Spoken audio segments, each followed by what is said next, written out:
Alright, nice. So we are live, everything looks good. Hello everyone on the second channel, because I haven't even started streaming on my own channel. But yeah, hope everyone's good. Oh no, it is on. Just need to unprivate it. There we go. So you can skip forward. I'm going to wait for the chat to fill up a bit. I'm going to get into different topics today.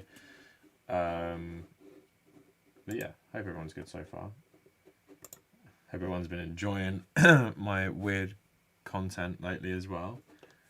Let me get the chat up. Top chat.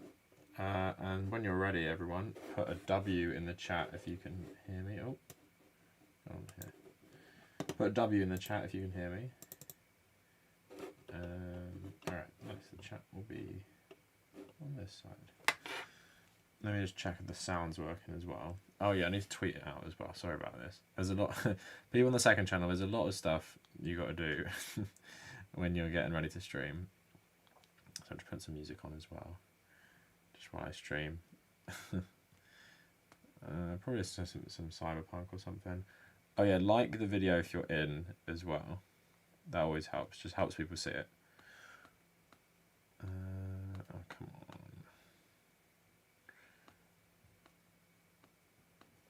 Alright, so share this on my phone. Oh come on, man. Fuck it, I'm just gonna share it on my computer instead. I normally do it on my phone. I don't know why I like doing it on my phone.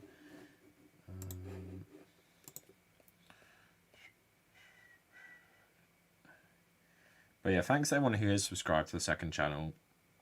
I do appreciate it. Alright, got it working finally. Alright, streaming now about political video games and the potential Olympic boycott in China. Did I stream last Thursday? I'm trying to think. I don't think I did. Is that 2 weeks? Actually, I'm pretty sure I did it the other Thursday. Alright, 1 second. Alright, on my Twitter. Just going to post my Discord quick. And then we're good. But yeah, if you're in the chat already, like the video and press W if you can hear me properly. That's the important part. Alright.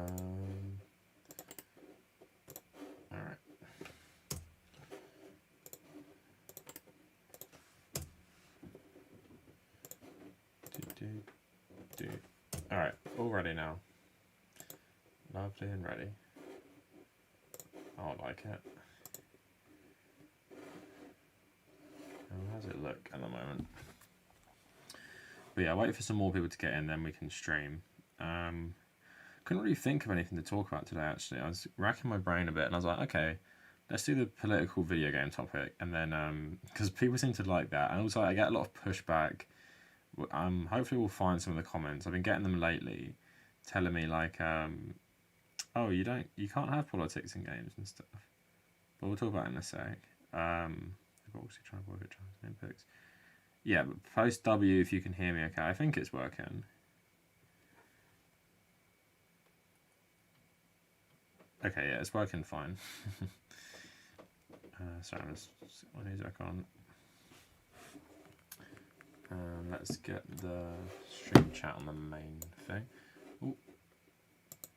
Hi Kaizoto, hi Kangaroo, hi Fernando. Sounds good to me. Oh, that's good. W, sup. Hi, what's up, guys? Hi King Cyrus, thanks for joining. Appreciate it. But yeah, okay. Here's a thing. Do you recognise who the character is on the left of the thumbnail? Hi Heather, thanks for joining. Hi Mister. I think you're new, haven't seen you before. Hi Augustine. Don't think you've been in the chat before either, so welcome. Yeah, and I think you guys will know before I even tell you, of course I think art is political and video games are political. That's kind of what the video is going to be about today. Because we have this video. I'll just click on it. I have this video, if you guys remember. I love getting ads on my own video. So I have this video, and this one made me laugh. in it, and so I guess isn't that just a leftist game just criticizing capitalism? Just as a test, can you guys hear does criticize Abby capitalism. Shapiro's husband? It criticizes objectivist hyper-libertarianism. Really looks like her. And Like, if I said these two were kind of related, would you believe it? From a left perspective. Can you guys hear them talk? Because I can't hear it, but I'm hoping you guys can. Watching my own videos on stream. What a dream. Hi, the Blank Panther. Hey. Yep, from Metal Gear Rising. Yep. Nano Machines, son. It's Senator Armstrong. I have been here, but it was on my other account. Oh, okay. Animation with Gus. Okay, I probably have seen that. I maybe don't remember. The video I knew, great. Okay. Brave Bowser blocks YouTube ads. That's probably something I need to use, actually. Everyone don't use that when you're watching my video, so if you want to help me get some more money. Abby kept her last name, which is anti-tradition. I don't mind, like, keeping last names and stuff. Oh, sorry, my hair's probably absolutely mental. Because I spoke about, me and my girlfriend were saying, I don't know what people think. Me and my girlfriend said that we are both going to keep our last names, but our children are going to have both of them. I don't know if that's like a thing people do, because I normally, don't you like both, you both take the double name. I thought that's how it worked, or is it? Because it's like, we decided, you know, that our children will have the double, but not us. It's understandable if you don't like the sequel trilogy of Star Wars. We can all have an opinion. The thing is, the sequel trilogy, the first two aren't bad, really that bad. I don't really like them though. But episode 9 is just like the worst. Like, I'm not even joking when I say this. Episode 9 is the worst movie I think I've ever seen in the cinema. It's just so awful. Like, the pacing is like insane. The script is so cheesy. The plot just makes like absolutely no sense and just throws in loads of awful stuff. Like, the things that I even mentioned that you find out later from like the novelization is like Rey's dad was a good clone of Palpatine. That is just the most ridiculous thing I've like ever heard in my life. Also, if you're watching, please like the video just to help other people see it. Because some people miss it or something, I don't know. Premium Gang. What's Premium Gang mean? I felt bad just watching it. Yeah, like, I'm like a massive Star Wars fan. Like, I watched the Clone Wars when it was coming out week by week. I watched Rebels like week by week when it was coming out. Like, I'm a big fan of the Disney stuff, and obviously like watch Mandalorian, and I'm so happy. Like, I watched like so many interviews with the cast of those shows. Like, I've been following it for years, and like I do really like Star Wars. But episode 9 was, the thing is, I can respect what they didn't realize with the Star Wars films is that people who are my age in their 20s actually like the prequels films, and what they decided when they made this new trilogy was people didn't like the prequel films, they only liked the original trilogy, and that's why these new sequel films like literally don't even mention the prequel films. The only mention, like reference to it, was when Luke calls Palpatine Darth Sidious, because that's like a thing added in the prequels. It's not what he's called in the original trilogy. He's just called the Emperor. So like, it barely even acknowledges that stuff. But Mandalorian shows that people, and like even Rogue One, it shows people want like a mixture of it. They like both of them, especially people who are like my age. And now there's like a fair few people a bit older, like maybe in their late 30s, who also like the prequels and everything.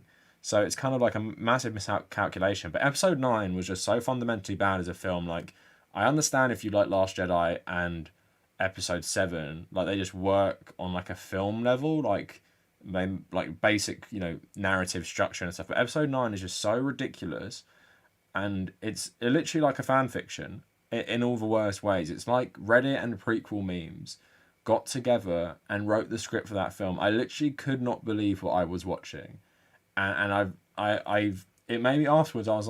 I said to someone, I was like, I didn't have any expectations before watching this movie. Like, I didn't care how it ended, and it still super disappointed me in terms of like, this is just so bad, like Twilight level bad. Like, I can't believe, what am I actually watching right now? It's just, unbelievably bad. And as someone who likes Star Wars, and the thing is, the fandom menace have kind of, these right wing reactionary YouTubers have kind of have a monopoly on the hate towards these films, and they act like Dave Filoni and Jon Favreau are like anti SJWs like them, and they used to say this about Zack Snyder before he owned them on their own on their own live stream. But it's like the problem with the sequel movies isn't politics, because the politics in it are so tepid, so centrist, trying to say something but not really trying to say anything. While say what you want about the prequels or the original Star Wars films, but George Lucas is like a pretty political guy. He explicitly says like Richard Nixon is the inspiration for, Chancellor Palpatine, so it's like Adolf Hitler. The rebels are inspired by, the North Vietnamese and, the National Liberation Front and stuff in the Vietnam War. And literally, the prequel films are all about politics, like trade embargoes, confederacies, and stuff like that. And the new films aren't about anything. It makes it even worse. And that's why it makes me so it makes me laugh so much. These guys think these sequel films have been ruined by politics, when literally the worst one was ruined by the guy they like to hold up as someone who like understands Star Wars, J.J. Abrams, who just made a total dumpster fire of a movie. Like Last Jedi is better than 9, and I don't even like it. Hey everyone, thanks for joining. When was this? Star Wars Theory did a live stream with sequel fans that delved into theory and the toxic side of the fandom. Was this recently? The prequels are a trilogy and the sequels are 3 separate movies. Yeah, they were shared characters. I agree. I thought you said you would hate to have a son. I mean, I would hate to have a son. I meant by, I'd hate to have a son in this day and age, because I'd be constantly worrying about them watching all this crap on YouTube and falling down some like far right rabbit hole or something. Episode 8 was fine. It just feels so detached from the rest of the universe. I think that's what people don't like about it. But yeah, it's fine. The thing is, it's a weird like reboot of it, but it's not. And I think it also wasted the characters. Like, it wasted Luke and Harrison Ford. And I thought Ben Solo was like the best character. But then it would have been a lot more interesting if Rey was the one to die at the end and Ben Solo survived. Because then you have a character who has just like messed up his whole life, messed up his relationship, messed up his family, had like no closure in this stuff. And the one good thing in his life has now died. And then he's got this universe which is like broken. It's like coming out of this war and everything. That's way more interesting to me, especially someone who's in touch with like the dark side and the light side, like Ben Solo. And then there's so much more potential for films or TV shows in the future which explore this guy, because he was the 100% the best thing about those movies. And just to kill him off into such an unceremonious, pathetic way, and keep the least interesting character, who's Rey, who becomes even less. What's least? Even less. She's not even. The Palpatine stuff makes her even. Even more like generic and stuff. There's really nothing interesting about her, and it's annoying they kept her alive and killed Kylo Ren, Ben Solo, because I think he's the best thing about those movies, and it's just like an interesting character. But anyway, so someone's saying, I hate the anti-SJWs and the alt-right. That's good. How are you today? Boggy Yasin says, I'm fine. So yeah, I don't know if you guys have been like this, but I've been binging Easter chocolate, and there's so much chocolate in my house, it's just really hard to stay off it. I did a big workout. I watched both Champions League games at the same time, which was fun. Both pretty good. Nice seeing Liverpool get smashed by Real Madrid. And I'm gonna do some knee rehab and play some Assassin's Creed after the stream. So, okay, Day. I got a good video tomorrow. I'm not gonna talk about it now, because I feel like part of it being good is you having a surprise by the title. Also, what did people think of my Love Island video? Anyone who watched it? Because the thing is, the title kind of seemed like bait, but it really wasn't bait. It was real. Okay, Ben Solo was a shitty Jason. Well, I didn't read the expanded stuff, so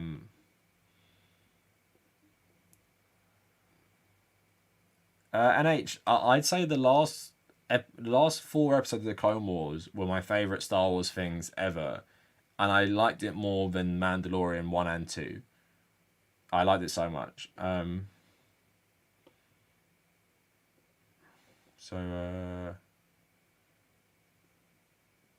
Which Assassin's Creed? Valhalla. I pretty much finished it now, and I'm waiting for the DLC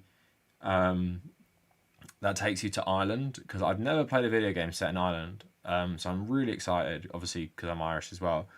But yeah, love Valhalla. I'm watching Vikings at the moment. I'm in season 2. Can't really spoil it for me though, because Valhalla is set during like the final season of Vikings, so most of the characters who die in that show are dead. I'm not going to spoil it for people who might want to watch it in the future or watching it at the moment. I like Vikings a lot though. Sad Liverpool is smashed. No, I'm happy. I hate Liverpool. Yeah, Finn as well, wasted character. Alex, what did you comment on the Love Island one? Sorry, I haven't really read the comments on that. Heather, I done a video about it, which is like 30 minutes long. What do you mean by series? I've done a whole video on it. I don't know if you've seen it. Gus liked the Love Island video. Yeah, some people just messaging me like, check this guy out, and I was like, what the fuck? Yeah, the Bad Batch episodes were kind of bad, but I'm looking forward to the series. Really tedious. Dutch. I love the new Assassin's Creed games. I've completed all of them. I've completed all the Assassin's Creed games, but I particularly love Origins, Odyssey, and Valhalla, and I've completed the DLC for both of them. I love Origins. That's probably one of my favorite games. The thing is, what I'll say about Assassin's Creed, we're talking about politics and games. The thing I'll say about Assassin's Creed is, regardless if you necessarily like the new ones, just the achievement of creating these like absolutely massive worlds in time periods you never get to see. So like it's literally like the whole of England, the whole of Egypt, and the whole of ancient Greece. And these games are absolutely huge, and the recreations of them are so good. I'd say Odyssey is probably the worst. It feels like the cheapest one, and the less. I don't know. It's the B team make Odyssey, but like Valhalla and particularly Origins, it's like exploring these pyramids. You know, in the DLC, you go to Thebes, you go to like the Valley of the Kings and stuff. It's just, to me, that it's crazy the amount of work that goes into Assassin's Creed games, like especially the new ones. Like these games are just gigantic, and even with Valhalla, you go to Norway, you go to nearly all of England, and then you go to North America, and in the DLC you're going to go to Dublin, and apparently the map is actually a lot of Ireland as well, not just Dublin. And then in the next one you're going to France in the DLC, and in my mind I'm like, the team that make Assassin's Creed must be huge, and I would love to work on an Assassin's Creed game like as some sort of researcher or historical researcher, because it's just like the effort they put into all this stuff is just mind blowing. And that's, as someone who obviously I have a history degree on top of like the politics masters I have as well, but it's like this stuff is just so, like, for me, someone who loves history. And the thing is, what I like most about it, I've never really cared about ancient Greece or ancient Egypt, or even as someone who's born in England, I've never really cared about Anglo-Saxon Viking history either. But then I play this game, and it really helps me relate to the time period and seeing how people live, seeing like the things that are similar. Especially someone who's raised Catholic, it's always interesting to watch films or play games in time periods that are like 1,200 years ago, but you can kind of relate because you're like, I went to church growing up. This is very similar to what it was like when I was growing up, like the church service, hearing the Bible verses and stuff like that. So, and also, I'd highly recommend, if you have a PC, Assassin's Creed Origins and Odyssey have something called Discovery Mode, and it's basically guided tours of the environments, and they're very well done guided tours. They're not boring. I think the Origins ones are better, but the Odyssey ones are more interactive. Like you have quizzes and stuff like that, and especially you get to explore the environment. No combat, just see these places, see the NPCs all go around. And I said on Twitter, which is quite controversial, I said Ghost of Tsushima. I said I see Valhalla is better than Ghost of Tsushima, and people were like, oh, like how could you? Like Ghost of Tsushima is the best, and Ghost of Tsushima has really, really good combat, and I'm not going to dispute that. And I would love if Assassin's Creed took Ghost of Tsushima's combat and just stuck it in their game, because then I'd think it's the best. But Ghost of Tsushima's world is so empty. The history in it is really not relevant. Like, they don't really talk about this stuff at all. And as someone who does, love that time period as well, in terms of Chinese history, like with the Mongols and everything, I said to someone, like, the game is so unspecific. Like, I bet most people can't even tell you what year it is, like even what century this game is set in, and it doesn't talk about the Mongol stuff really at all. And the thing of the Ghost of Tsushima, the mythical stuff is really cool and everything, but like the history stuff is really lacking, and also like the NPCs and like the world building, it just feels very empty. Whereas in Assassin's Creed, if you go to somewhere like Jorvik, which is York in Valhalla, it's like a very like bustling city. London is a bit of a dump, but like it's an alive city and everything. Where you get more like calm places like Canterbury and other places in the game, and it's like it's all very distinct. And just seeing like these Roman ruins and stuff, and I really love this stuff. Like, it's why I love Assassin's Creed so much. And I've always really liked them, but I think in terms of someone who likes history, the new RPG games have taken it to like the next level. With just these absolutely huge environments. Like, it's just crazy to me. It's like the whole of ancient Egypt. It's like the whole of Egypt in a map. It's the whole of England, basically, apart from Cornwall, and it's like the whole of Greece as well. And it's just crazy amounts of detail put into those games. But yeah, I really, really love them. So I'm just going to read some comments. I'm going to get into actually what I want to talk about. Odyssey is so hard to work with. Odyssey is the worst one out of the trilogy. I loved Pericles like a brother. Actually, the DLC for Odyssey, where you go to Elysium and you go to the underworld, are so good. Like, the best story in that is the Elysium stuff where you talk to Leonidas, who's your granddad, and then the Hell stuff where you talk to Phoebe. The Phoebe Alexio stuff is like the best stuff in Odyssey. That's the best story stuff. Really like that DLC. But Bayek and Eivor are really good characters as well. I like the Alexios as well. Oh, okay. You've watched all the videos. Well, I don't know, Heather. What else would I make about them then? I think I've covered them quite a lot. Oh yeah. No one's going after weirdness that is Mario and Sonic. I love Mario and Sonic. Wait, I've got one right here. Where is it? I love this Mario and Sonic because you can play rugby, and there's never been a good rugby game. So it has rugby sevens in it, which I like rugby sevens anyway.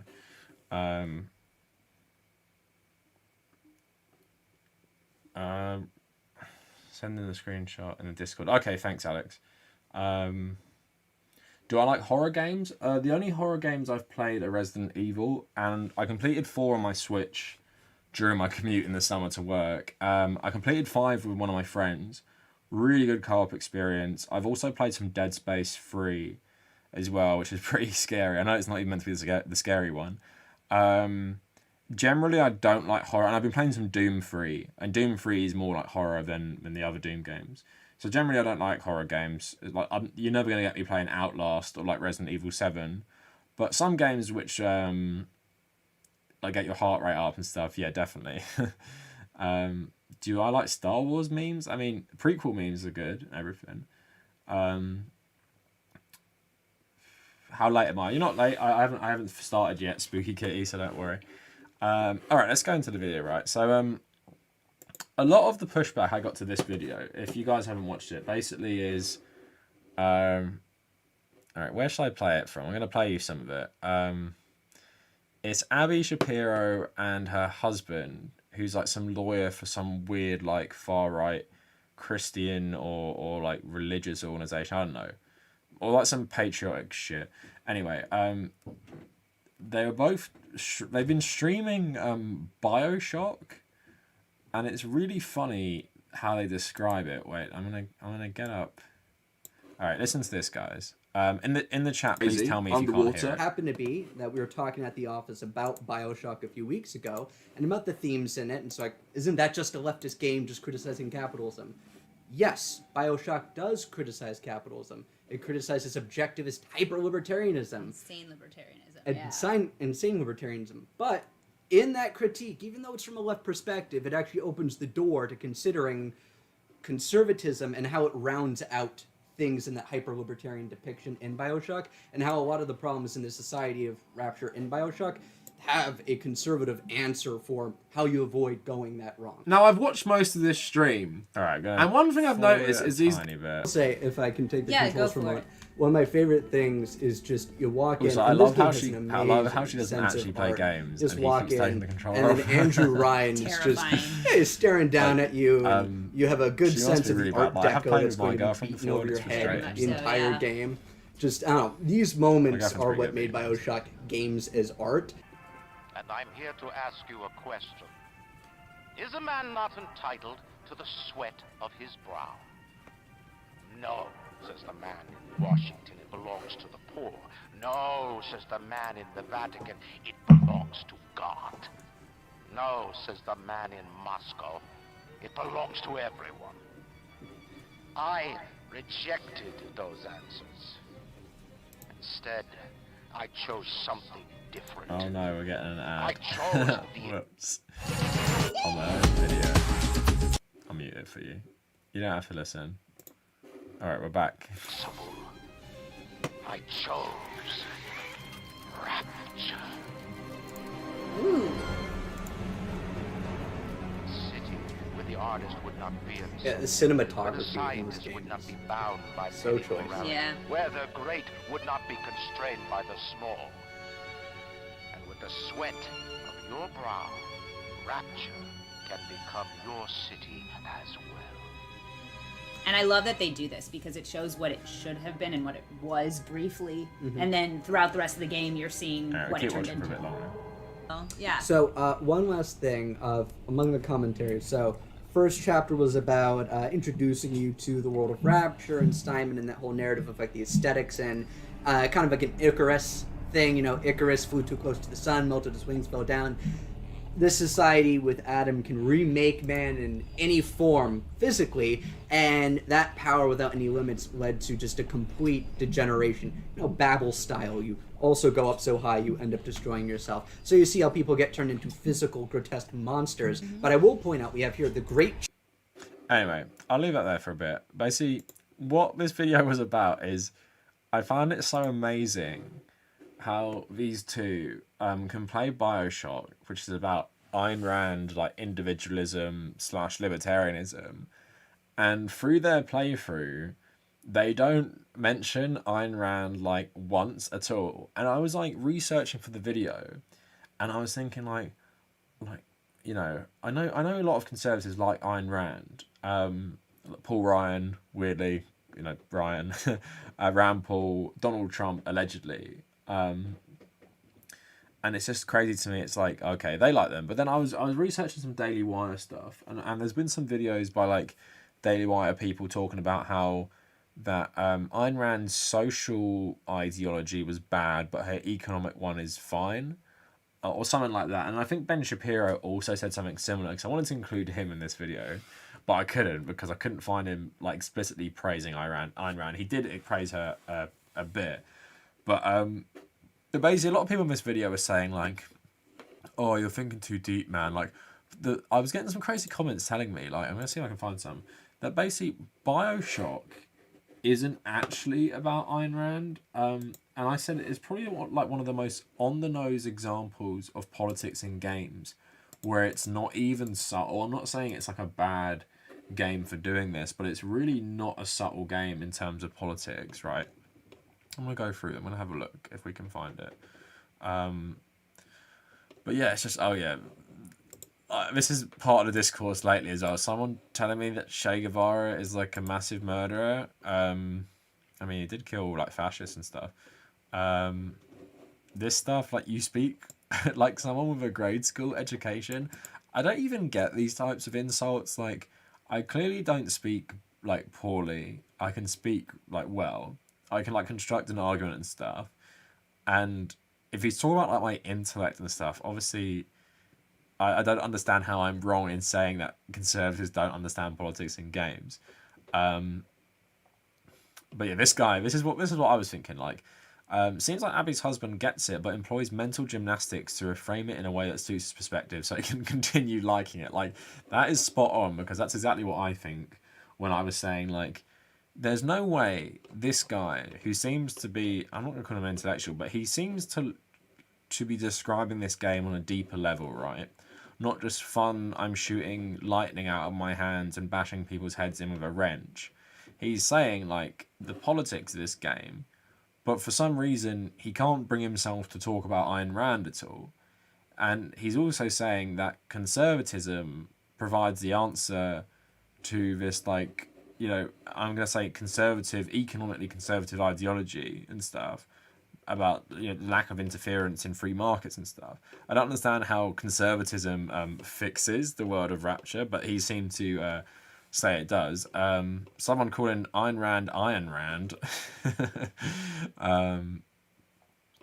So let's have a look. There's one comment I want to get to, telling me that basically BioShock isn't about these things.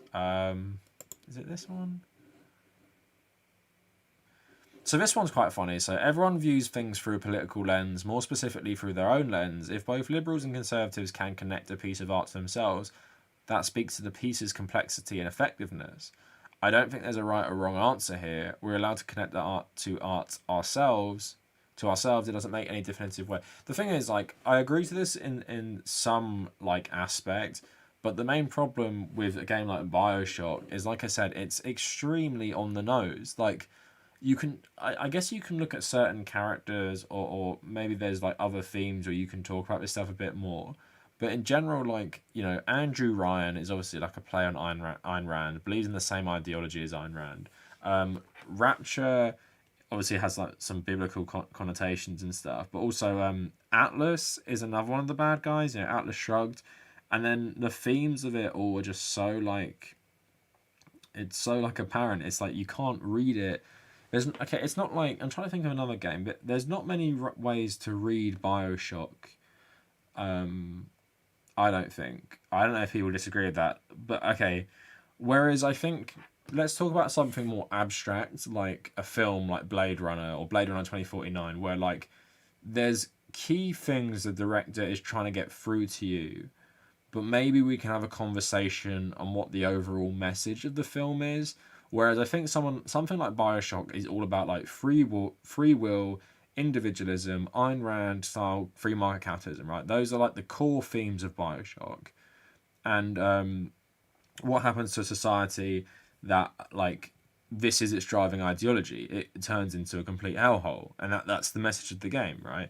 It's not really something more abstract where, if this was a game about maybe existing in the world of Rapture and, like, okay, for people who like books, maybe something Philip K. Dick related. So, talking about Blade Runner, Android's Dream of Electric Sheep, or Man in the High Castle, or even something by Robert Harris like Fatherland, right? So when there's a book where there's a world and you have a story going on in the world, but it's not about, like, you're the chosen one. So BioShock very much is like, you are like a chosen one style character. Like, you can save the little sisters, or you can doom them, or you can lead the other people to get this nuclear submarine and stuff. Like, that's one of the endings you can get. And it's very much like you are the chosen one because you are so embedded in, like, the leadership. Like, you kill Atlas and you kill Andrew Ryan in the first BioShock game. It's not like something like Blade Runner where the world exists, the story happens, the story ends, but in the fiction, the world will keep going on pretty much the same. So even Blade Runner 2049, Jared Leto's character is like this king, like CEO, like the biggest CEO of any corporation, basically like a god. Nothing happens to him in the film. He you know, that his story does not end in the film, right? Whereas Harrison Ford's story has a sort of ending, and Ryan Gosling's one does, but the world keeps going on as it did. The same with the first Blade Runner film, the same with Man in the High Castle, the book. It's like, this is just a story in this world. And the message of these things you take, and it's more abstract, especially something like Man in the High Castle, which is an anti-fascist book. But it's not beating you over the head with, here is why fascism is bad. Through the narrative and through the character interactions and through certain things, you'll see that. So yeah, like I said, I can't see anyone taking BioShock, at least most of it, more than face value, because it is a very unsubtle game. And like I said, I'm not saying it's a bad game or the politics are bad or it's a bad message. But the last thing I would say is it's very open to interpretation. I think maybe some little side stories in the world might be, but other than that, it's a very on the nose thing.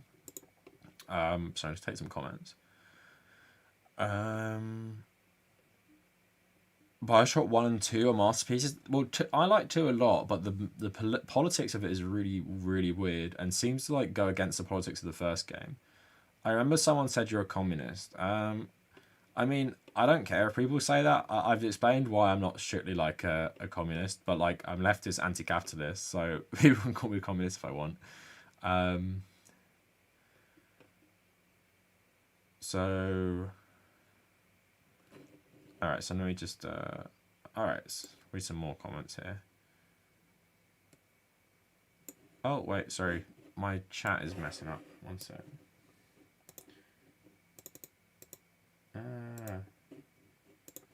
Far Cry 5. Yeah, Far Cry 5. I made a whole video about this when I was a lot smaller, maybe like 3 years ago now. Damn, it's gone quick. Far Cry 5's politics are really ridiculous in the sense that Trump supporters are like part of your resistance. Like, who's that guy? Herc's dad is like a Trump supporter in the Bioshock 5. And it tries to kind of like paint some sympathy for some members of the cult. Like, I remember the brother, is it Jacob, like fought in the Gulf War, and he ate one of his comrades or some like creepy shit like that when they're out in the desert and lost. And the message is kind of like he feels like he's been discarded by America, and he wants to like come back to God and whatever. Like it's a weird.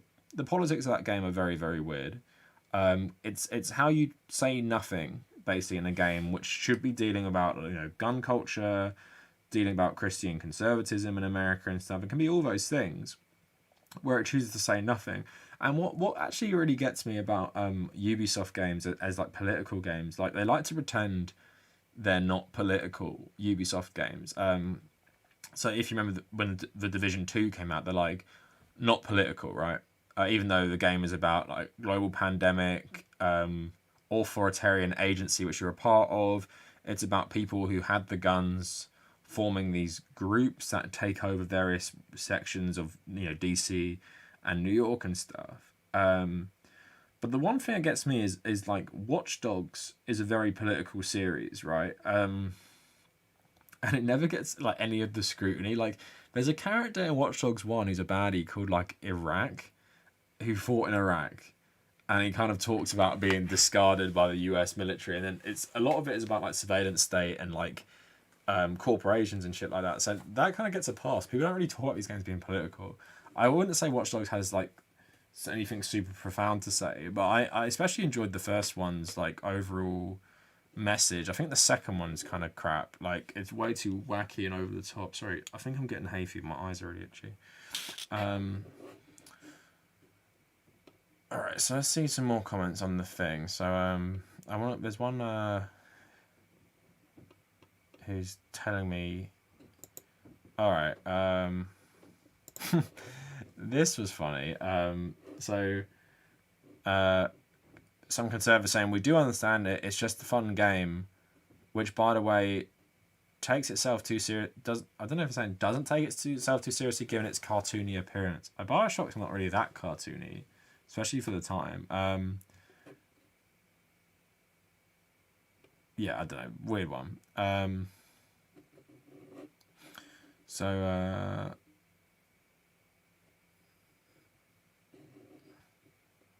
Keep going.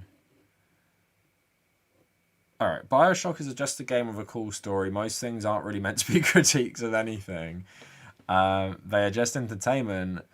I hate how people want to attribute pointless meaning and social commentary to everything these days. And like I said, the game is based on Atlas Shrugged by Ayn Rand. The two main villains in the game are called Atlas and Andrew Ryan, which is similar to Ayn Rand because he literally believes her philosophy. Like, yeah, I get it. You can play Bioshock if you want and just have a fun game with a cool story. That's fine. But if someone then says that Bioshock is political, you can't really respond, with most things aren't really meant to be critiques of anything.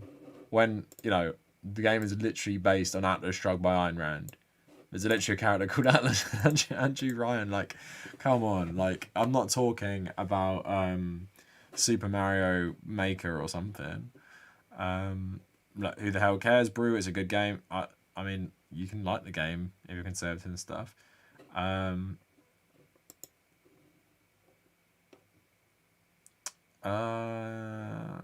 Okay, I can't really go into that conversation right now.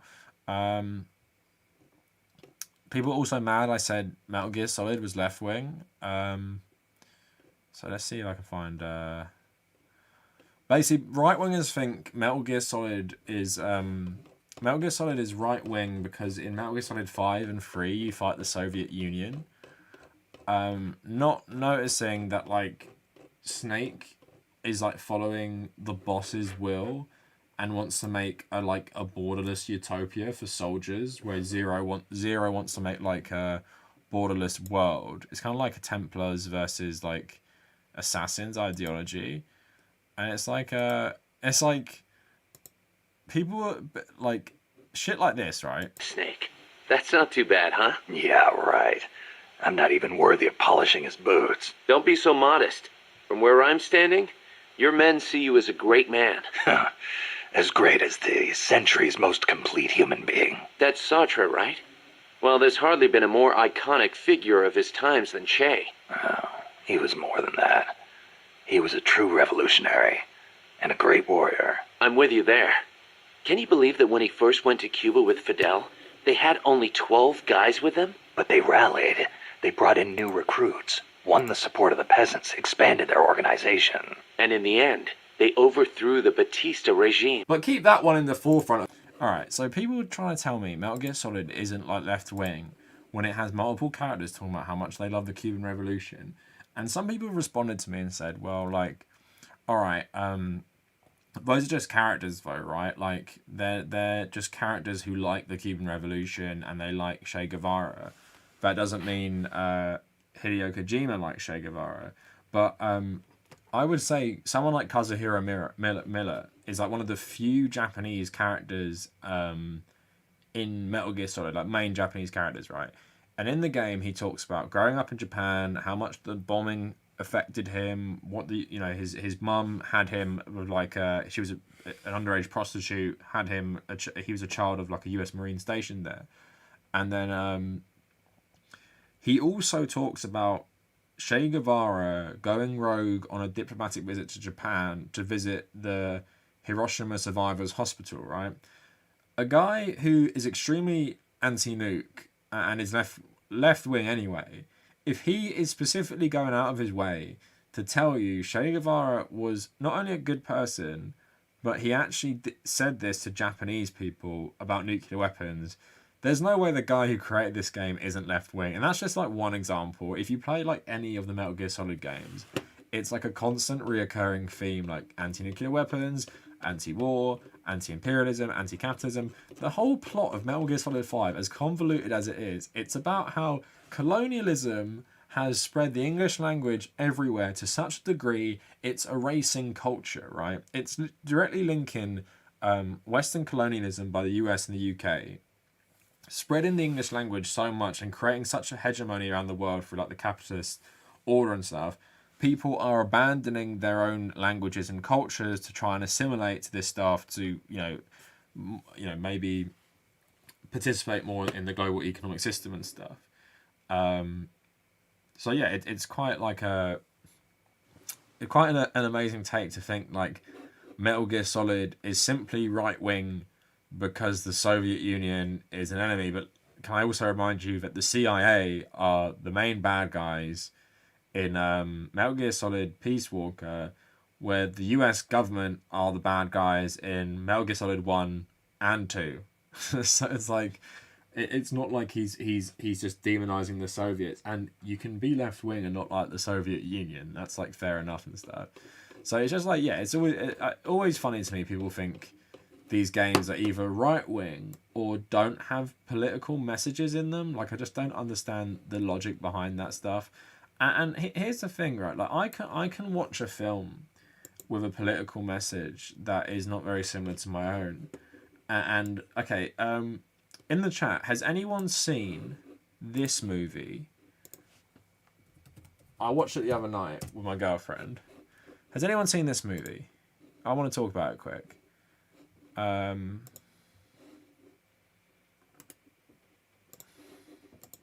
got it? Yeah, has anyone seen this movie, right? The Devil's Own with Harrison Ford and Brad Pitt. Put right in the chat if you've seen it, before I go off on a massive tangent about The Devil's Own. Because The Devil's Own has an interesting take on the Troubles and Northern Ireland. Okay, so I'll explain the plot of The Devil's Own. Most people haven't seen it. So The Devil's Own, basically, Harrison Ford is an Irish-American police officer in New York, and he has a spare room, and he's agreed to like put someone up, basically. Brad Pitt is an Irish Republican fighting the British government in Northern Ireland in the 90s. 1992, I think it's set. So after he kills a bunch of British soldiers in this battle, he flees to America with the dual purpose of getting Stinger missiles for the IRA. Now, you guys probably know what Stinger missiles are, but quite iconic. During the Soviet war in Afghanistan, the CIA gave the Mujahideen these rocket launchers which could lock on to helicopters. So in the film, if you don't want it spoiled for you, maybe check out now. But in the film, Brad Pitt is working in America to get these Stinger missiles. Eventually, Harrison Ford finds out that Brad Pitt is in the IRA, basically. So Brad Pitt is leaving. He's taking the Stinger missiles back to Belfast to help the IRA fight, right? Harrison Ford gets on the boat, and before in the film, he's talked about how he's never killed anyone before. He's shot his gun a couple of times, but he's never killed anyone. He's shown himself to be an honest cop. He eventually kills Brad Pitt's character to stop him from taking the Stinger missiles to Belfast because he says people will die, right? Now, the politics of this movie, the only politics I agree with is it doesn't demonize the IRA as evil lunatics. But the politics I see is that killing is bad, killing is bad, killing is bad, no matter who does it, right? And it ignores the context that why does Brad Pitt's character want Stinger missiles?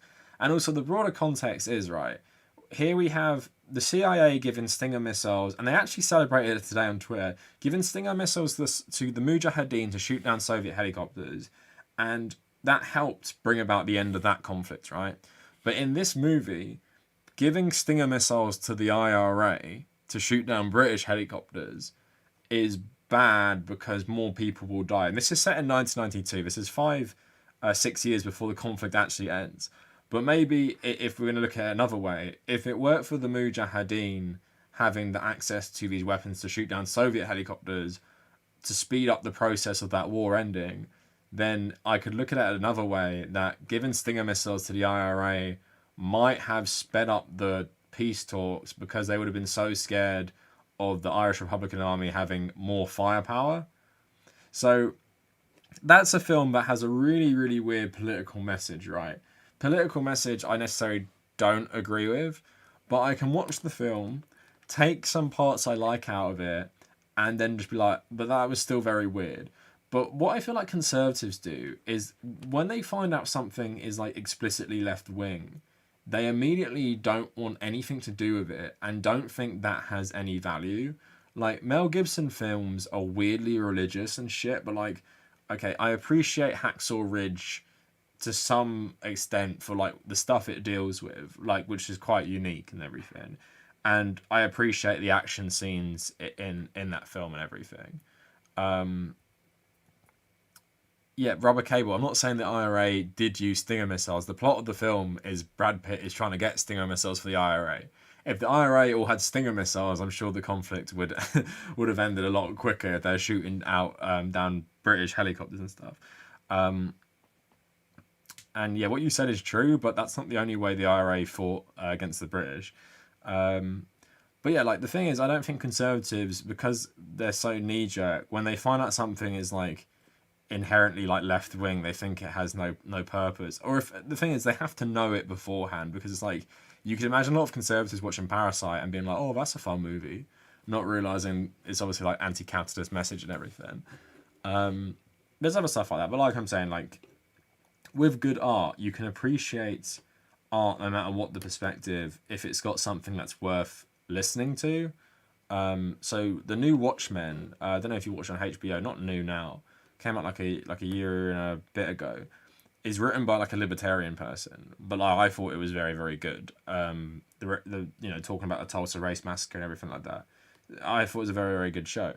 Doesn't mean I have to agree with everything the guy did, and I don't know. Conservatives love beef from vendetta. That's a good one, actually. There's lots of shit like that.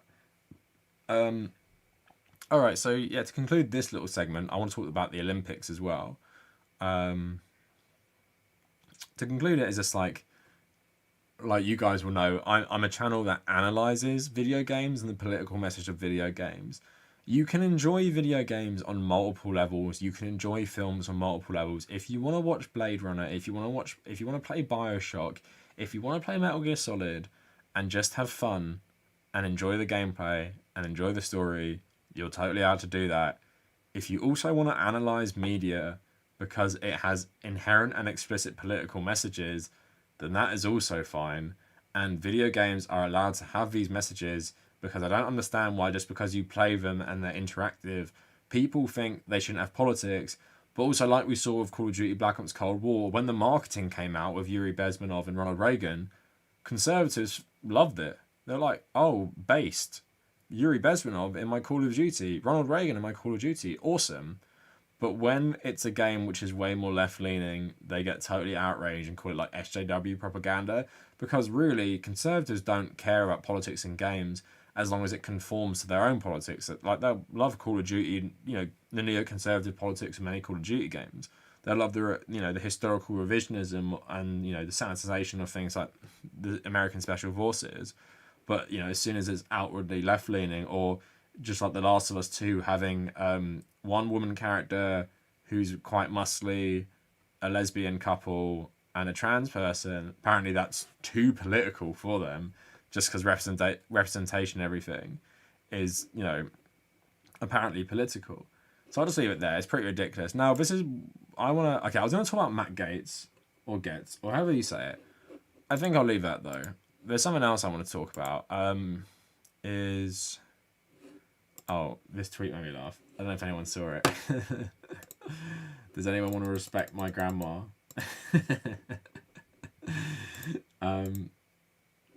But basically, okay, where did I read this? Okay, the Olympic stuff. I think it was trending. Let me have a look.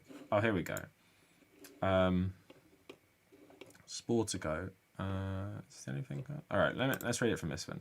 All right, so I've been talking about this recently with people wanting to boycott the World Cup in Qatar. Suddenly wanting to boycott it. I'm going to get my opinion, but let's read the article quickly. So, US considering China Winter Olympics boycott, says the State Department. So, the US is considering a boycott of the 2022 Winter Olympics in Beijing, according to the US State Department. In the Biden administration's most direct comments yet connecting human rights abuses in China to the Beijing Games, State Department spokesman Ned Price told reporters Tuesday that a boycott is something we certainly wish to discuss in coordination with the US allies. He was not clear on what the boycott might entail or whether it would involve athletes themselves. That said, the Olympics in China are becoming a hot political topic on both sides of the aisle. Republican senators, including Rick Scott and however you say that, have pressed for the games to be moved elsewhere, while Republican colleague Mitt Romney has advocated for an economic and diplomatic boycott that still allows the US athletes to compete.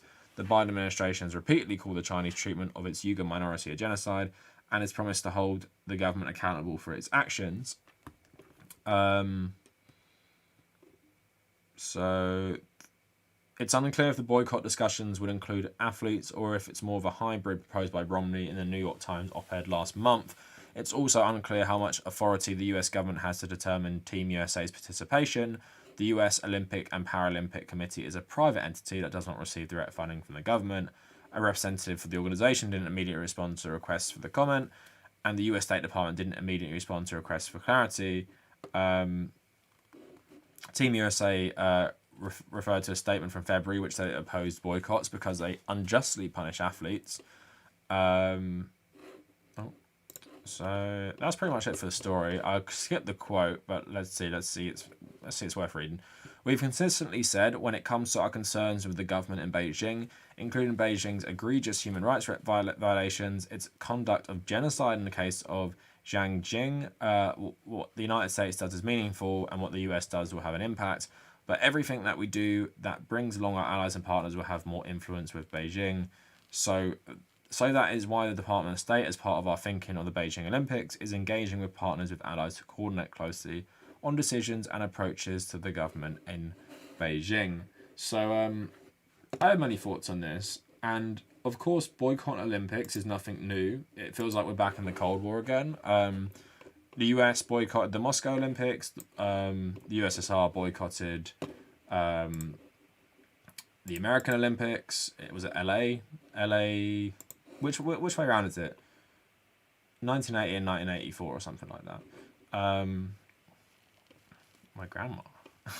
My grandma. Oh yeah, Britney Spears. So what I would say is like, I totally get the sentiment from a lot of people that like because of the Uyghur genocide and everything, is that you should boycott the Olympic Games. And it's like a legit thing. But here's my problem with all this stuff, like all the time, right? The US is saying we should boycott the Olympics because of the Uyghur stuff. But the thing is, like I said in other videos, the US really holds no moral high ground when it comes to all this stuff. The reason it holds moral high ground is because the US influence in the world and Western influence in the world has brainwashed us to thinking that when the US constantly breaks human rights law, that it's somehow justified. So the US and the UK have been directly fueling genocide, famine, war in Yemen through its proxy Saudi Arabia, and the whole proxy war, because that conflict is a proxy war for Iran, Saudi Arabia, the US and Israel. And where are the calls to boycott anything associated with the US because of that stuff? Not to mention Guantanamo Bay is still open. Guantanamo Bay, where loads of innocent people have been sent and tortured for months, sometimes years, based on really flimsy evidence. We don't talk about boycotting the US because of that. Not to mention its policy in Africa, where it is constantly carrying out drone strikes or setting up new military bases. Not to mention the Iraq War, war crimes in Iraq. Not to mention anything to do with that stuff. Also, just general shit it does, like during the Cold War as well, and extending to the 1990s, like CIA and everything like that. And, you know, forced hysterectomies on the border on refugee women. And I know that's not on the same scale as the Uyghur stuff, but if we're talking about human rights violations, we can talk about the Uyghur stuff, but we can also talk about the US stuff in the same sentence. And the thing is, there was a period of time where China wasn't doing this stuff, and let's say about 2008 games or something, but the US was conducting 2 wars, illegal wars, at the same time. And imagine if China was like, oh, yo, US, 2008, you guys can't come here because we don't support your military actions in the Middle East and Central Asia. Do you know what I mean? They didn't do that. And I'm not saying they shouldn't boycott it, but I just think it's quite ironic that the US is leading the charge. I have more respect for countries, with the Qatar World Cup, a lot of countries who don't have a massive expansionist foreign policy, they're calling for boycotts of the Qatar World Cup, which I find a lot more like palatable, and I'd support that more because they do have some sort of moral high ground. But the US really, really doesn't, when it's literally been conducting genocide on native people for 200 years and is still doing it today. And it's still like part of like a racist, you know, it's literally a country founded on racism and slavery that still carries out slavery in terms of, you know, I couldn't even believe this is a thing. Prison labor, where you're paying people like $1 a day to fight wildfires in California. I think that's a human rights violation. Having Guantanamo Bay is a human rights violation. Doing drone strikes where you list innocent civilians killed as enemy combatants, that seems like human rights violations right there. So, to be honest, when it's the US leading it, I have a problem with it because it's like you're so hypocritical. And that's why if I was the US, I would probably urge some other country to lead it and then we could support it, because not only is it hypocritical, but what does it look like? It just looks like Cold War posturing. It just looks like trying to get some sort of propaganda victory over the Chinese. It doesn't seem sincere, especially when you're the most powerful country in the world who's also done the most, apart from the British Empire, I can't think of a country that's done more damage to the world than the United States. And we talk about, things like genocide. When do we ever discuss Laos, Cambodia, and Vietnam as a genocide? Literally was a genocide. They're not just targeting enemy combatants. They're poisoning the land with defoliants, with Agent Orange. They're putting people into strategic Hamlet camps, like Martin Luther King described them as concentration camps that the Nazis would have been proud of. They're things like we spoke about it last week with the Korean stuff, where Wao Shi talked about dabbing on North Korea while debating Mel about the Uyghur stuff, and it's like, I wouldn't really talk about dabbing on North Korea when the US actually committed genocide on its civilians there. So it's just, I think this is a good issue to illustrate how in the Western countries we're brainwashed to deny genocide. But the thing is, there isn't even a conversation about it being genocide in the first place. Like, ethnic cleansing and genocide against native peoples is still going on right now. It's not something that has ended. It's literally like the US government is doing everything it can with giant corporations to take away native land and to make sure, natives live in shitty conditions and stuff. That's something that is still happening today. And it's not just the US that does this, the UK does a lot of this shit as well, but I'm just saying the US taking any moral high ground is just a joke, like complete joke. And that's, like I said, if you want to boycott the Beijing Olympics, it's not like I'm totally against that or anything. It's just, why don't you work for the UN and get countries that, aren't as damaging as China? Because if you're the US versus China, in my opinion, you're both shitty. But the thing is, at least, it's like, I don't know. In terms of like damage on the world, it's obviously like you're worse than China. China just has a more visual example at the moment, which is like, horrendous and everything. But the thing with the US, you're doing shit every day that no one talks about. And people who expose how cruel the US like war machine is, like Julian Assange, like, look what's happening to him. That's one video he showed. I saw it again the other day and it's just horrific. That's one video. Think of how much shit there is that people have never seen, and then think of all the shit we actually all know about, in terms of like Laos, Cambodia, Vietnam, Iraq, and multiple other ones like, Iraq in the 1990s, the embargo and everything, which killed hundreds of thousands of children through creating extreme poverty, or other things like, the Yemen war, or essentially like a genocide with the Saudis. So it's just,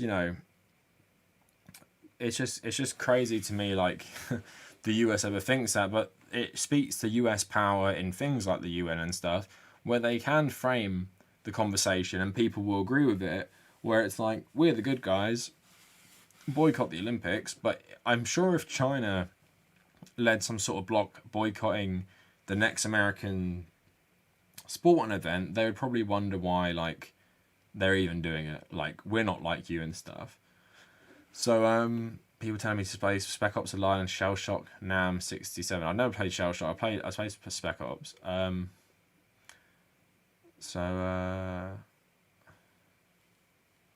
What Joe Rogan video?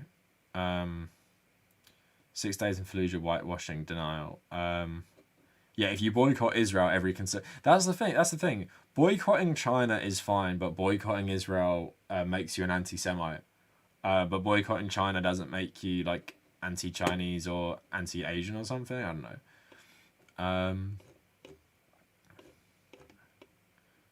So I only watch the Olympics of basketball. I watch it sometimes.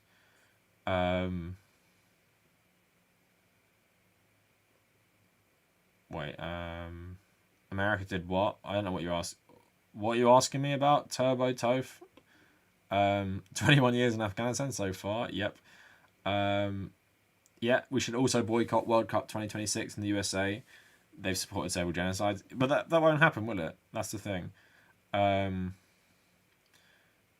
What are you talking about? You speak in a less energetic way. Less energetic than who? What are you talking about?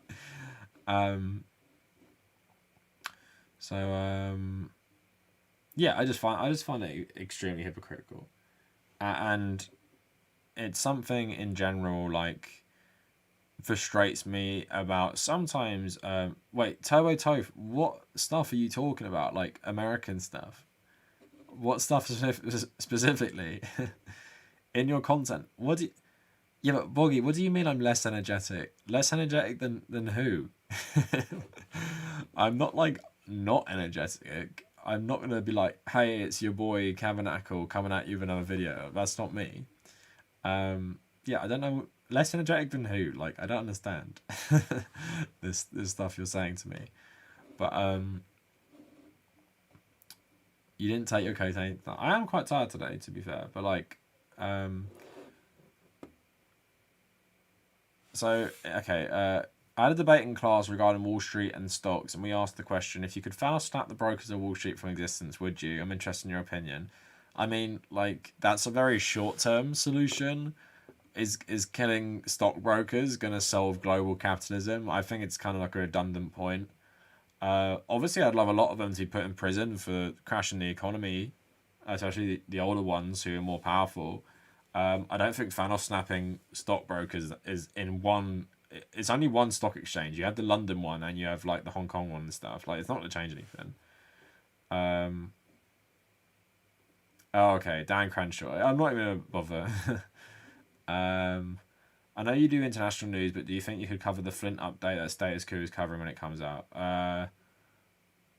Yeah, what's it covering? What's the update?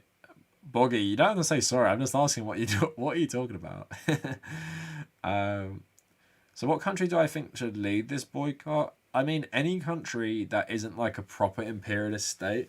I mean, even countries like Denmark or Norway, which do participate in, like, US imperialism, it's like a better look for them to do it than one of these ones. Or, okay, let's say Ireland or something. Get Ireland to do it. Lead the boycott. Ireland has a lot of its own problems, but its foreign policy and imperialism is pretty minimal. So yeah, do that. Get the Republic of Ireland to lead the boycott, or some other country like that. I don't know.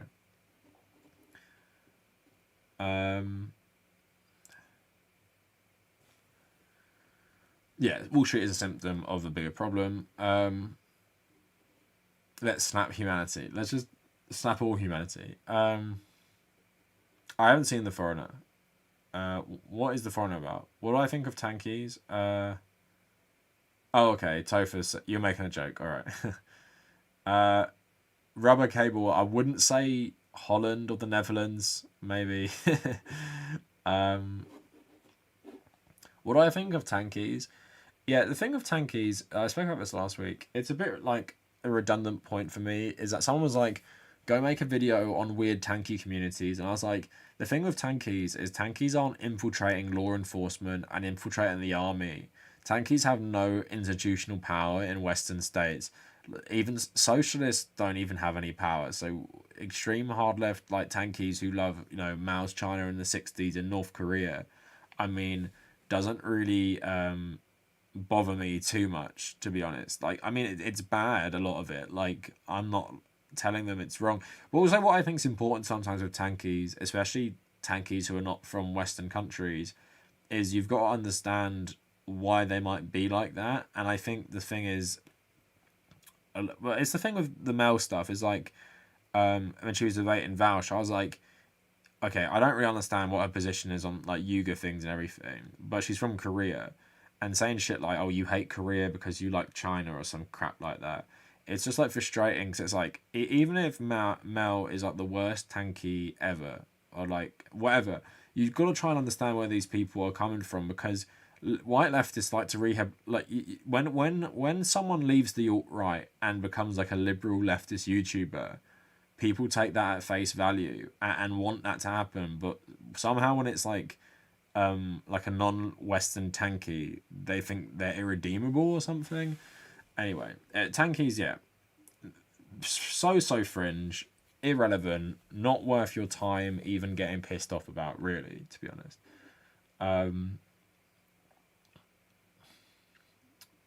Why is the quartering mad about the new Red Skull thing? I mean, yeah, I'm going to make a video on that Red Skull thing tomorrow. It's fucking hilarious. I was going to stream about it, but I was like, oh, I'll just make a video on it. Because it's so funny. Basically, I'm not going to go into it now because we're talking about something else. But, like, basically, one of the new Captain America comics has Red Skull essentially being inspired by Jordan Peterson. And then Jordan Peterson found out today. And it's actually really funny. And it actually is a direct parody of Jordan Peterson. So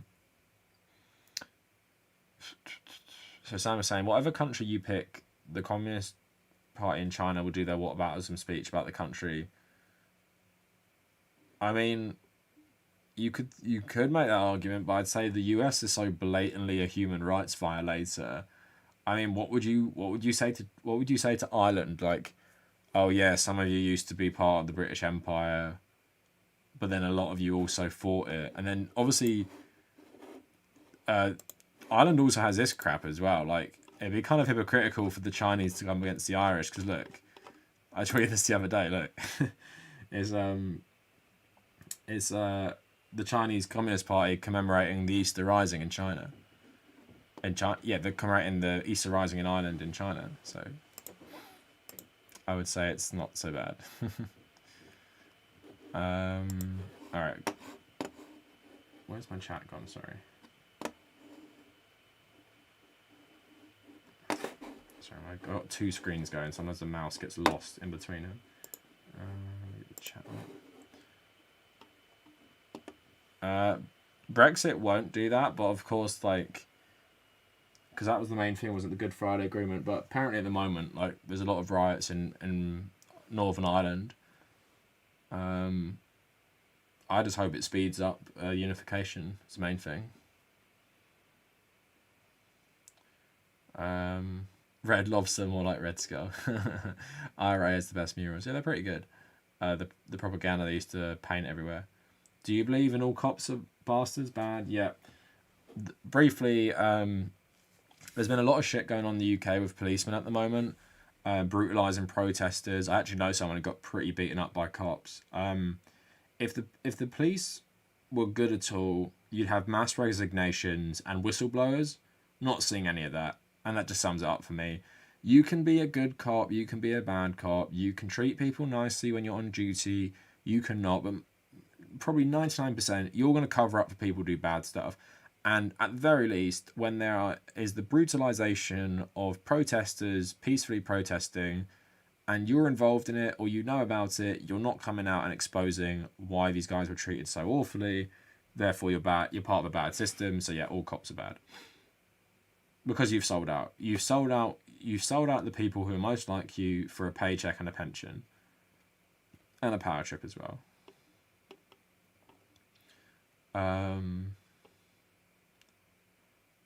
What does Tommy think about the IRA? I mean, obviously, like, on a human level, the whole conflict is, like, really shitty for people. As someone who had family in, like, multiple versions of the IRA, so my great uncle wrote the Irish Constitution. He was this guy. What is his name? Here's this guy. He was executed by the British for the Easter Rising. Can I get a better picture? Yeah, he was my great grand. I don't even know what he is. He was my great grandma who I met. It was her cousin. So yeah, he was basically led the Easter Rising, but he had polio, so he couldn't actually fight. But he was like the main planner of it. So that was good. My grandma's dad fought in the Boer War against the British Empire, which is funny as well. Like went over to South Africa with a bunch of other Fenians to do it. I mean, in terms of like the modern IRA, like I understand. Obviously, it's the 60s to the 90s. They're fighting to get the British out of Northern Ireland, which I support the cause. It's just very, very like grey, isn't it? It's just because the British and the Ulster Volunteer Force did so many atrocities, and the IRA obviously fought back through the means they had at their disposal. But a lot of innocent people got killed. It's a really shitty, like, it's a really brutal, shitty war. It's not like the Cuban Revolution where it's like a bit more clean. It's because of sectarianism. Because the thing with the Cuban Revolution, it's more about like Cuban revolutionaries versus American-backed imperialists and fascists. It's a lot more clean conflict, good versus bad. And on the surface, the stuff in Northern Ireland is, but because of the sectarianism, it's just so muddy. Because you have Irish Protestants who are like Scottish descendants, and you have the Republican Catholics who are like more native Irish and stuff. It's just a very messy thing. So I'm not gonna say like, yeah, IRA is the best thing ever. But it's just interesting. I was talking to my girlfriend the other day. Is that in the discourse in the UK, the IRA from the 60s to 90s are like bad terrorists, but the IRA who founded the Republic of Ireland aren't, even though they are pretty similar. So maybe as like generations forget this stuff, they'll all be seen in one way. But at the moment, yeah, it is very controversial still. Yeah, most people in America apparently don't know. We spoke about this before.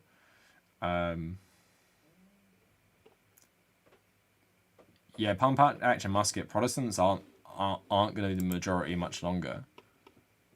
That's why it's more likely. Wait, try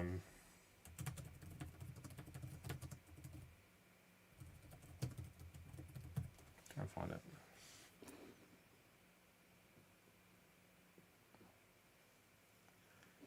In 2011, it was 40% Catholic. So and only 13% Church of Ireland. So apparently this other one says 48% are Protestant, 45% are Catholic, and apparently it's trending where it's going to be more Catholic soon. That's why they think unification is more likely.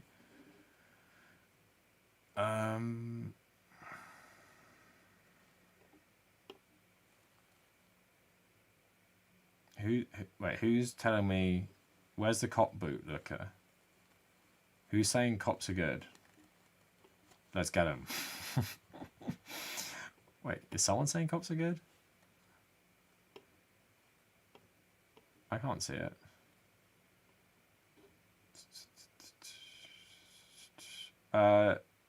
Jerusha, just follow one of the links in my description and message me on Discord, Twitter, or Instagram.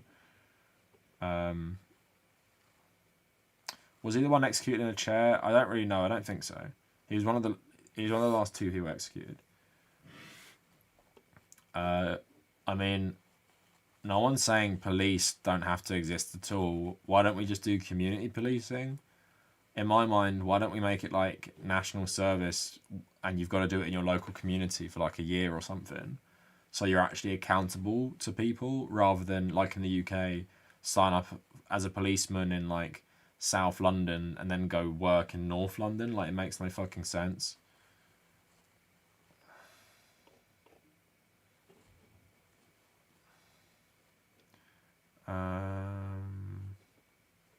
Reading some more.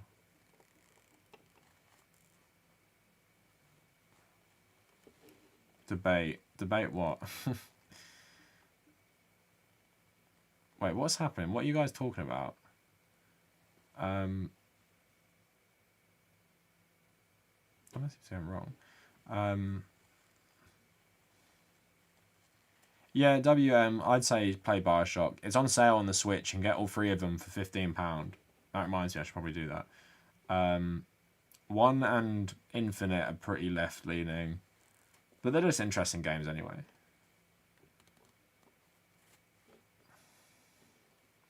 Yeah, but Samuel, why don't we get community policing like community watch stuff? Why don't we strengthen that stuff? Why does it have to be like an unaccountable massive organization that operates like a gang?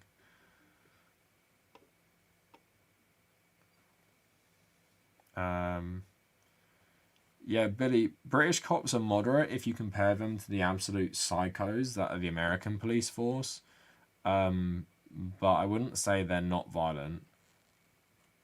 Yeah, police don't work in their community. Yeah, in the UK, you're literally not allowed to work where you come from. And it's meant to be for their safety, but what happens is, like, through that safety, you just have no accountability. And what often happens in the UK is you get white middle-class policemen going into poor minority areas and being the police force there.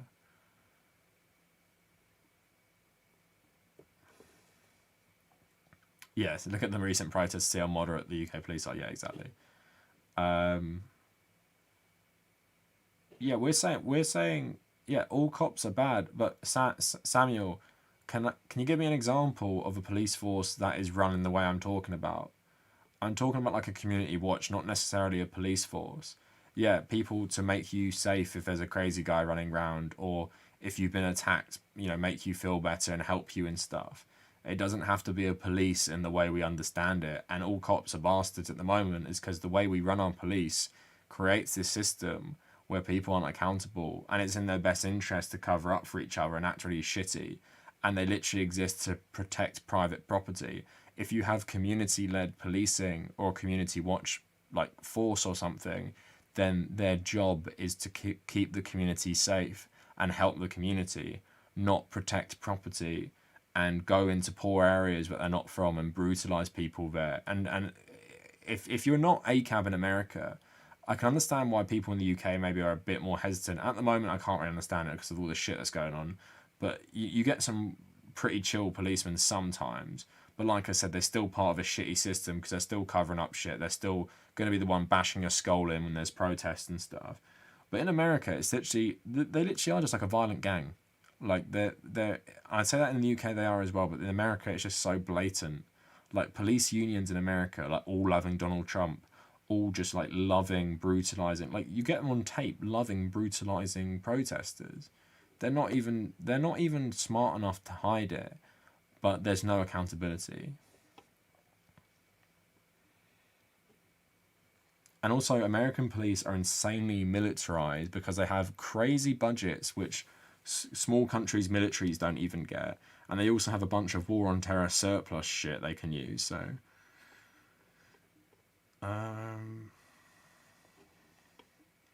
And also, the American police have been, like, infiltrated by neo-Nazis loads, so...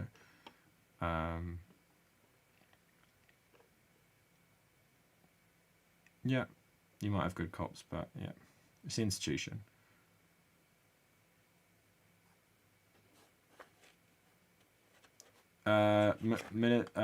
Ocelot, I haven't read anything lately. I just came on this. I haven't seen cops in Egypt in years. Boggy, like, do the police do the job do the army do the job of police in Egypt? Yeah, Patricius, I don't know. The American police are literal terrorists. Yeah, they are. Like, literally their job is to terrorize people.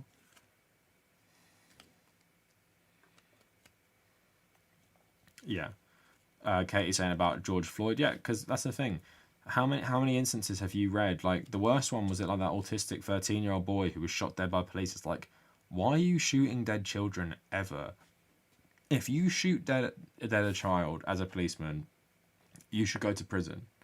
No matter, like, what the context is. If that child, like, doesn't have a gun and they're just about to kill someone, then there is no justification. Even if you kill a child, you should be fired. If you kill a child in any context apart from a real specific scenario, like they're like the Boston bomber or some shit like that, then, yeah, you should go to prison.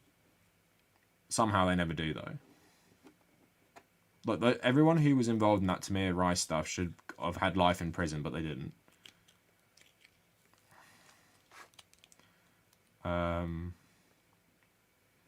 And people always ask, like, how the Nazi stuff happens. Like, it's not strictly the same, but in my mind, the way police just go about their orders, never rat on each other, never whistle blow, never resign. It shows you the mentality of people like concentration camp guards and shit like that. These are the same people who do it. They can always justify it to themselves.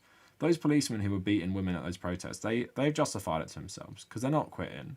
They're not whistleblowing. They literally believe this Thin Red Line. That's a good film. Thin Blue Line bullshit. Corbino, yeah, exactly, but they do. Yeah, that's crazy. Tamir would be in class of 2020. Alright, how am I going? Anyway, okay, I think I'll leave it there for the stream. I might stream on Thursday, but I'm not really sure. I'm going to make that Jordan Peterson video tomorrow about Red Skull, if you've missed it. Maybe go into a bit of the history of Captain America being political, because people were saying like, oh, the SJWs have made Captain America political. Not that he was like punching Hitler in like one of his first comics. But no, thanks everyone for tuning in today. Hopefully like I'll stream more next week. I don't know. I've been a bit bad lately with the streaming. But yeah, check out the Love Island video if you haven't. If you came late, go to the second channel, the Tabernacle Extra. I'm going to post this whole stream on that in about half an hour. Just going to download it first. So if you ever miss the streams, or if you don't want to miss any, or if you don't have time to watch them live, Tabernacle Extra, it is in the description of this video. It's in the description of any of my videos lately. So go subscribe to that channel. And yeah, thank you all for tuning in. Enjoyed the questions, enjoyed the conversation, and yeah, speak to you all soon, hopefully.